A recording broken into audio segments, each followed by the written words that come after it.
Professor Xavier desaparecido, mutantes descobertos e totalmente uma caça às bruxas foi decretada no Paus Mutantes em X-Men Evolution. Amigo contra amigo, famílias inteiras com medo de chegar na porta de casa por medo de ameaça mutante. Monstros entre nós. Quando a existência de seres com superpoderes vieram à tona para toda a humanidade. E é nesse cenário que os X-Men se viram obrigados a enfrentar um dos maiores inimigos do grupo, o Juggernaut, o meu irmão do Charles Xavier, que só poderia ser parado pela telepatia e estava destruindo um pequeno vilarejo.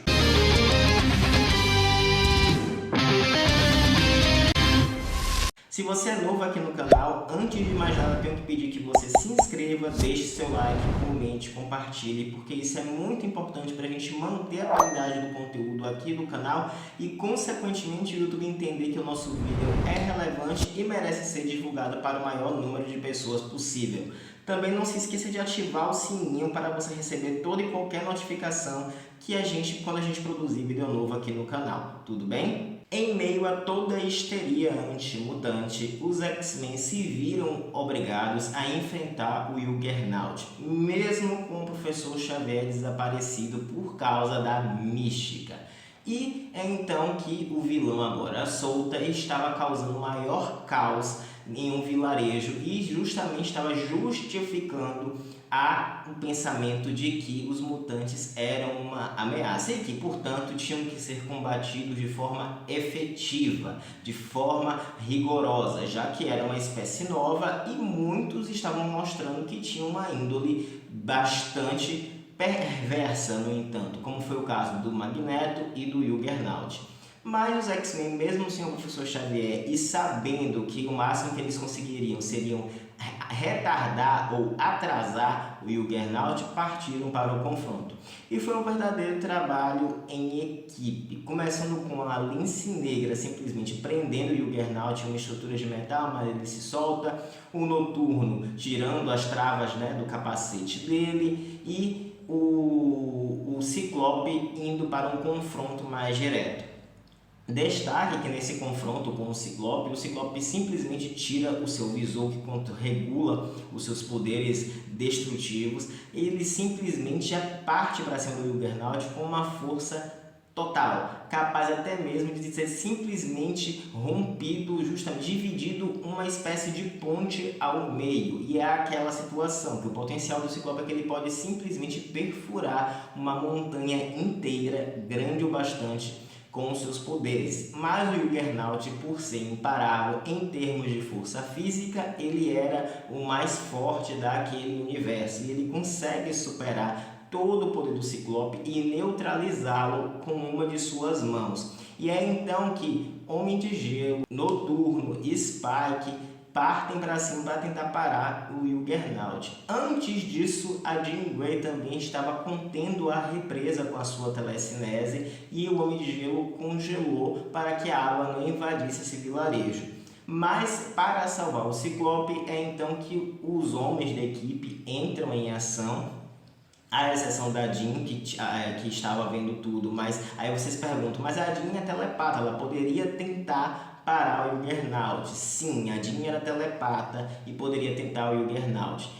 No X-Men clássico, ela conseguiu fazer isso, o Xavier também não confrontou diretamente o Juggernaut e a Jean Grey conseguiu, com o auxílio do cérebro, neutralizar o Juggernaut com a sua telepatia. Só que aqui ela era uma adolescente e seus poderes telepáticos não estavam em pleno desenvolvimento.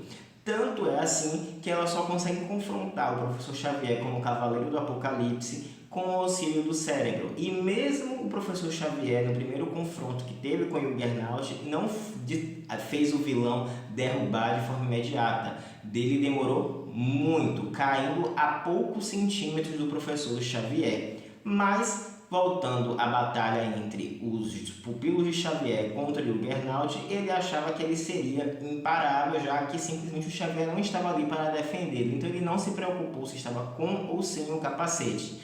Mas é então que os X-Men usam a sua carta Coringa. A Lince Negra sai do chão junto com a vampira e a vampira absorve os poderes do Juggernaut por um bom período, a ponto de desacordar temporariamente o vilão, e ela cai também desacordada. Quando o Juggernaut parte para atacar a vampira consegue parar o soco dele exatamente nessa posição, mostrando que estava com a força dele. Ela simplesmente dá um tapa na cara dele, pega ele, segura ele, né, no ar, com a sua agora recém-super força absorvida do vilão, e o atira para longe, e o Homem de Gelo o prende em um bloco de gelo que cai na água, e essa é a última aparição do Juggernaut na animação. Detalhe que essa batalha foi toda televisionada, porque a Tempestade e o Fera estavam lá no Congresso Nacional tentando fazer com que as pessoas parassem de perseguir os mutantes. As pessoas, senhor presidente, não restos, independente de nossa aparência ou do que façamos. Com esse ato heróico dos X-Men, os mutantes não ganham uma perseguição do governo. Mas o que foi que eles fizeram? O que foram treinados para fazer?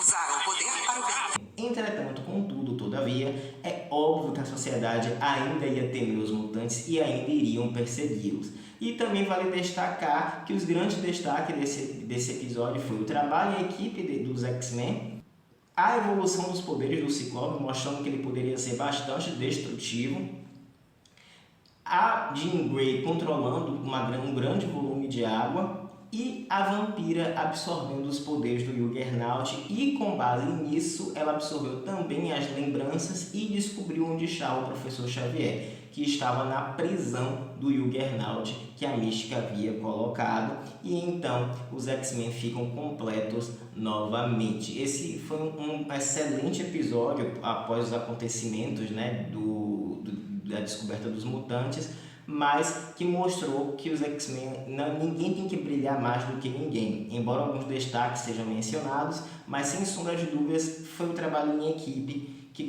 conseguiu fazer com que o Juggernaut recuasse. Se você gostou desse vídeo, não deixe de comentar, deixar seu like, compartilhar e não se esqueça de se inscrever no canal. Eu espero que você fique bem e até a próxima.